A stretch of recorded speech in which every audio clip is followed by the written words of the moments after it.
반갑습니다. 3월 6일 월요일 새벽 하나님께 올려드립니다. 함께 하나님께로 더 가까이 찬양 부르십니다.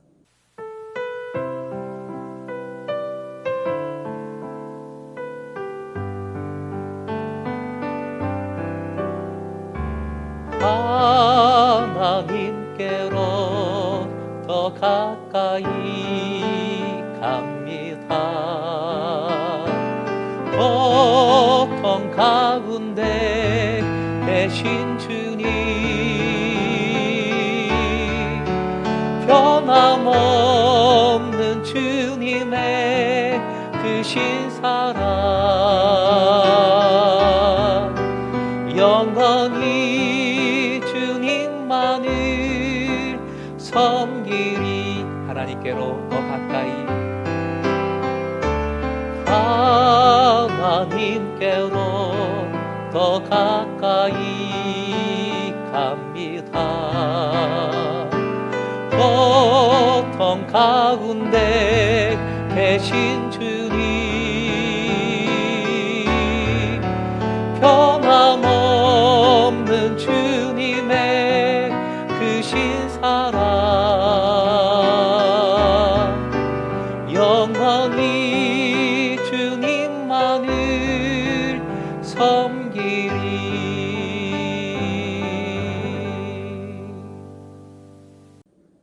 오늘 말씀은 마태복음 26장 69절에서 27장 2절까지의 말씀입니다. 마태복음 26장 69절부터 27장 2절까지 함께 읽겠습니다.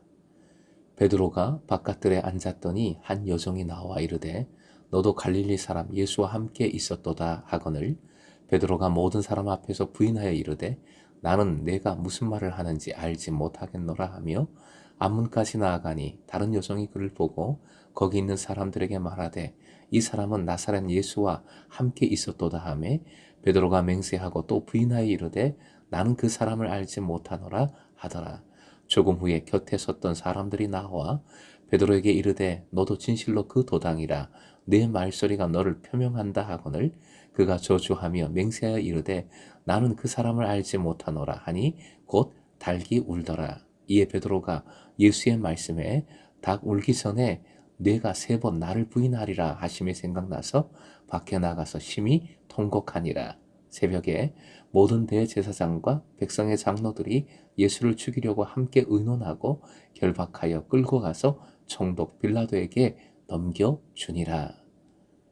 오늘의 기도 제목, 나의 실패를 주님의 성공으로 이루시는 은혜를 붙들고 다시 일어서게 하소서. 나의 실패를 주님의 성공으로 이루시는 은혜를 붙들고 다시 일어서게 하소서. 본문 앞 58절 예수님을 따라 대제사장의 뜰까지 결말을 보려고 들어온 베드로에 대한 기록이 오늘 본문에 이어집니다. 69절 그리고 71절의 여종은 아마도 예수님의 가르침을 지켜보았을 것이고 베드로가 그런 예수님과 함께 있었던 것을 알고 있었던 무리 군중이었습니다. 여종의 고발은 암묵적인 협박이 들어있는데 즉 베드로도 체포되어 예수님의 결말과 같은 결말을 겪게 될 것이라는 사실입니다. 그런데 전에 죽어도 예수님을 버리지 않겠다고 나섰던 베드로는 두려움에 사로잡혀 함께 있는 모든 사람들 앞에서 그녀가 말한 것이 사실이 아니라고 말합니다. 부인을 한 것입니다. 베드로는 예수와 개인적으로 친밀했던 것은 물론이고 심지어 그 문제에 관해서 아무것도 모른다고 부인을 한 것입니다. 역설적이게도 베드로는 예수께서 대제사장의 질문에 대한 응답으로 담대하게 자신의 신분을 고백한 것과 동일한 그 시간에 예수님을 부인했습니다.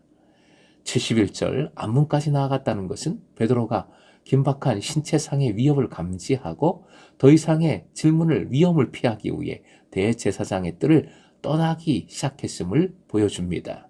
그런데 곧바로 다른 여정을 만나게 되는데 그녀는 베드로를 알아보고 동일한 고발을 합니다. 이 고발은 이번에는 거기 서 있는 사람들을 향해 이루어지지요. 베드로의 부인은 이제 맹세와 함께 이루어집니다. 더 강하게 부인하는 것입니다. 의도적으로 비인격적인 그 사람이라는 표현까지 사용을 합니다. 인자가 첫 번째 제자에게서 익명의 그 사람으로 전락을 해버립니다. 73절 조금 후에 세 번째 고발이 나타납니다. 이번에는 거기에 서 있던 사람들, 즉 남성들로부터 고발을 받습니다. 이제 여성들의 고발보다 더 심각한 협박이 다가오는 것이지요. 베드로가 말하는 것을 들은 그들은 베드로의 독특한 갈릴리 억양을 알아챕니다. 진실로 너도 그 도당이라, 즉 너도 대부분이 갈릴리 사람들이었던 예수의 제자 중 한 사람이라는 것입니다. 베드로의 자기 방어적인 반응은 참으로 격렬합니다. 74절 그는 저주하고 맹세하며 이릅니다. 이 동사는 예수님을 직접 목적어로 가정을 하고 있습니다. 즉 베드로가 예수님을 저주하고 욕했다는 의미입니다. 어떤 학자는 베드로의 이런 모습을 이렇게 비유하여 생생하게 표현을 합니다. 생명을 구하기 위해서 베드로는 이리떼에게 울부짖고 있다라고 한 것이지요. 결정적인 표현이 이어집니다. 화연 보시고 함께 읽을까요? 시작. 곧 닭이 울더라.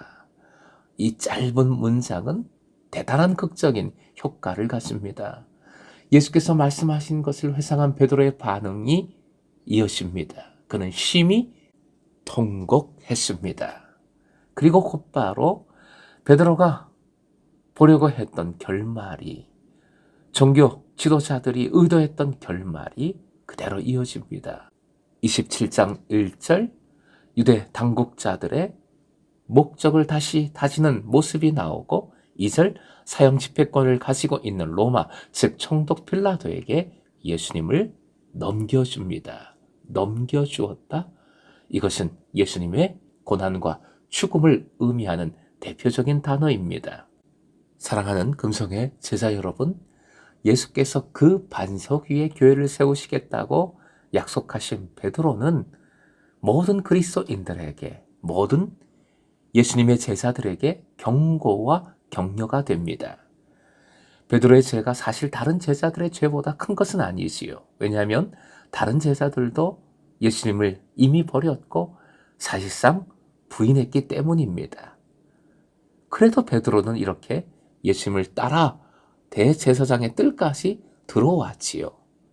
베드로는 하나의 모범, 상징적인 역할을 합니다.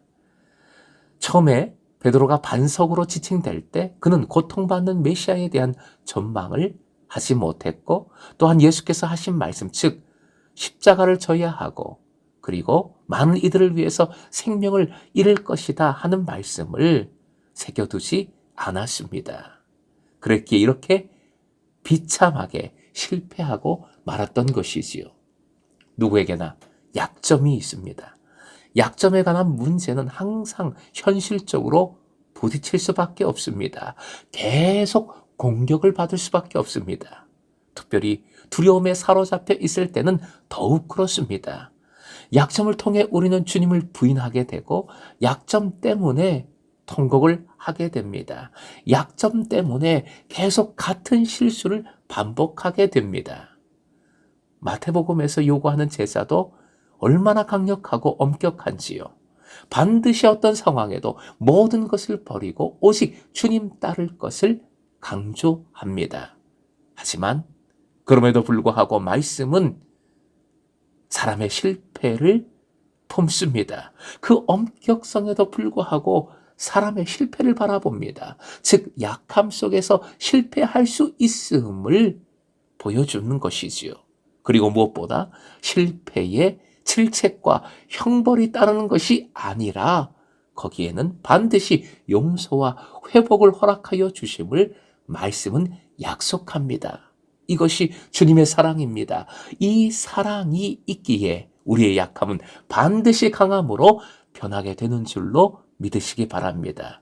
배신하고 넘어지고 실패해도 주님께서 다시 찾아오십니다. 다시 붙들어 주십니다. 모든 것을 용서하시고 품으시고 다시 믿음으로 굳건히 세워주실 것입니다. 그러니 실패했을 때, 또 약점 때문에 실패했을 때 자존심이든 미안함이든 그 뭐든 다 내던지고 주님 품에 안기십시오. 주님께로 돌아오십시오. 다시 또다시 돌아오십시오. 그것은 아무리 반복해도 괜찮습니다. 실패를 통해서도 오히려 놀라운 주님의 성공을 이루시는 그 은혜를 꼭 붙드는 금성의 제자 되시길 주님의 이름으로 축원드립니다.